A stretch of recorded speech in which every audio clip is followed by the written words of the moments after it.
গরম গরম ভাত রুটি পরোটার সাথে খুব কম সময়ের মধ্যে এই রেসিপিটা কিন্তু অসাধারণ হবে খেতে। নমস্কার বন্ধুরা, সুপ্রিয়া কিচেনে আবার আপনাদের সবাইকে স্বাগত জানাই আরো একটা রেসিপিতে। বন্ধুরা, আজকে একদম একটা সহজ রেসিপি আপনাদের সাথে শেয়ার করব। রেসিপিটা যতটা সহজ হবে খেতে কিন্তু তার দ্বিগুণ টেস্ট হবে। আর আপনারা ভাত রুটি পরোটা সবকিছুর সাথে খেতে পারবেন। বাড়িতে যদি কোনো রকম সবজি না থাকে আর এই শুধু যদি দেখুন পেঁয়াজ থাকে আর কাঁচা লঙ্কা, তার মধ্যেই কিন্তু আপনাদের এই রেসিপিটা বানানো হয়ে যাবে। বেশি কিছু উপকরণ লাগবে না। আমরা তো সবসময় রান্না করি, সবসময় যে শরীর সুস্থ থাকে এমন কিন্তু না। মাঝে মধ্যে শরীরটা খারাপ হলে আমরা মনে করি ওই অতটা সবজি কাটবো আবার রান্না করব, ঝামেলা। ঝটপট যদি কিছু বানানো যায়, তো আজকে কিন্তু এই রেসিপিটা একদমই ঝটপট খুব কম সময়ের মধ্যে হয়ে যাবে। আশা করছি আপনাদের সকলের ভীষণ ভালো লাগবে। তো আপনারা ভিডিওটা স্কিপ না করে প্রথমের থেকে শেষ পর্যন্ত দেখবেন। আর যে সকল বন্ধুরা আমার ইউটিউব চ্যানেলে এখনো পর্যন্ত নতুন আমার ভিডিওগুলো দেখছেন, প্লিজ বন্ধুরা বেল আইকন সঙ্গে সাবস্ক্রাইব করে পাশে থাকবেন। আর ফেসবুক পেজ থেকে দেখলে পেজটিকে ফলো করে পাশে থাকবেন। এখানে নিয়েছি আমি 5টা পেঁয়াজ। এই 5টা পেঁয়াজ দিয়ে আমি বানাবো। আমি এখানে 5টা পেঁয়াজ দিয়ে বানাচ্ছি। তবে আপনারা যদি অনেকের জন্য বানাতে চান, 4 জন 5 জন 6 জন 10 জন, তাহলে সেক্ষেত্রে বেশি নিতে পারেন। এবার এই পেঁয়াজগুলো কেটে নেব প্রথমে আগে রেসিপিটা বানানোর জন্য।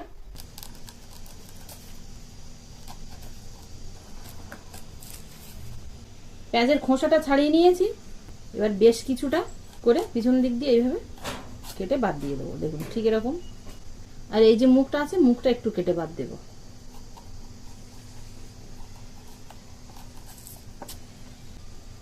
আর এই যে পেছনের দিক থেকে 4 ফালি করে নেব। খুব বেশি কিন্তু ফালি করলে হবে না, বেশি একটু মিডিয়াম, 1/2 ইঞ্চির একটু বেশি। দেখুন ঠিক এরকম করে ফালি করে নিয়েছি। সবগুলো একইভাবে এরকম করে নেব। আপনারা ভাবতে পারবেন না যে এই রেসিপিটা খুবই কম সময়ের মধ্যে বানানো যায় আর টেস্ট হয় দারুণ। সবগুলো পেঁয়াজ কেটে নিয়ে পরিষ্কার জল দিয়ে ধুয়ে নেব 2-3 বার। পেঁয়াজগুলো কেটে গুছিয়ে নিয়েছি। এবার রেসিপিটা বানিয়ে নেব। কড়াটা বসিয়ে দিয়েছি, গরম হয়ে গেছে। রান্নার জন্য তেল দিয়ে দেবো। তবে এখানে আমি সাদা তেল ব্যবহার করছি, আপনারা সরষের তেলও রান্নাটা করতে পারেন। তেলটা গরম হয়ে গেলে এবার কেটে রাখা পেঁয়াজগুলো এর মধ্যে দিয়ে কিন্তু ভেজে নেব।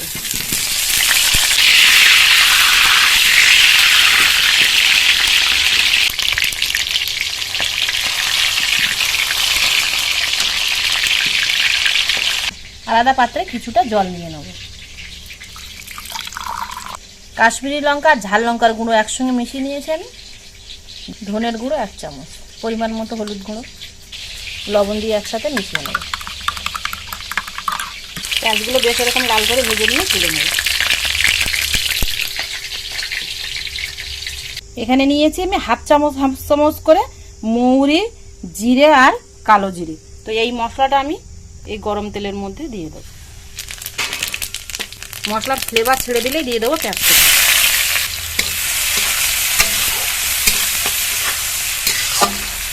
দুটো কাঁচা লঙ্কা কুচি এর মধ্যে দিয়ে দেবো, 1 চিমটি হিং।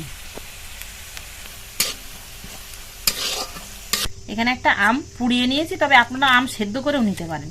আর আম যদি না থাকে তাহলে এক্ষেত্রে আপনারা পাকা তেঁতুলও নিতে পারেন। এই আমের কাঁচটা বের করে নেব। আর আমটা কিন্তু একটু টক দেখে নেবেন, তাহলে খুব ভালো হবে।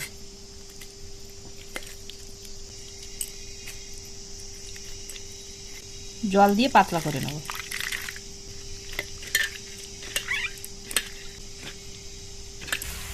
মশলাটা এরকম ব্রাউন কালার করে ভেজে নিয়েছি। এবার মিশিয়ে রাখা মশলাটা দিয়ে দেবো। সামান্য একটু জল আর যে আমের পাল্পটা বের করে রেখেছিলাম, এই আমের পাল্পটা দিয়ে দেবো। তবে কিছুটা দেব, বেশিটা দেবো না, কিন্তু হাফ দেব। এবার মশলাটা কষিয়ে নেব। ঢাকনা চাপা দিয়ে 2 মিনিট ফুটিয়ে নেব। 2 চিমটি মতো চিনি দিয়ে দেবো। 2 থেকে 3 মিনিট ফুটিয়ে নিয়েছি, অনেকটা ঝোলটা কমে গেছে। এবার ভেজে রাখা পেঁয়াজগুলোর মধ্যে দিয়ে দেবো। পেঁয়াজটা দিয়ে আরও 3-4 মিনিট রান্না করে নিতে হবে।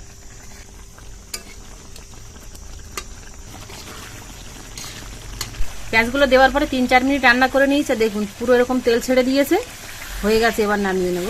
আর বেশ এরকম একটু রসা রাখতে হবে। খুব কম সময়ে আর খুব কম উপকরণে ভাত রুটি পরোটার সাথে খাওয়ার উপযুক্ত এর থেকে দামি আর রেসিপি কিন্তু হতে পারে না। আপনাদের কাছে রেসিপিটা কেমন লাগলো খাবার পরে অবশ্যই কমেন্টে জানাবেন। আর ভালো লাগলে প্লিজ বন্ধুরা লাইক করে আপনাদের বন্ধুদের কাছে শেয়ার করতে ভুল করবেন না। আবারও দেখাবে আপনাদের সাথে পরবর্তী নতুন কোনো রেসিপিতে। ততক্ষণ আপনারা সবাই ভালো থাকবেন ও সুস্থ থাকবেন।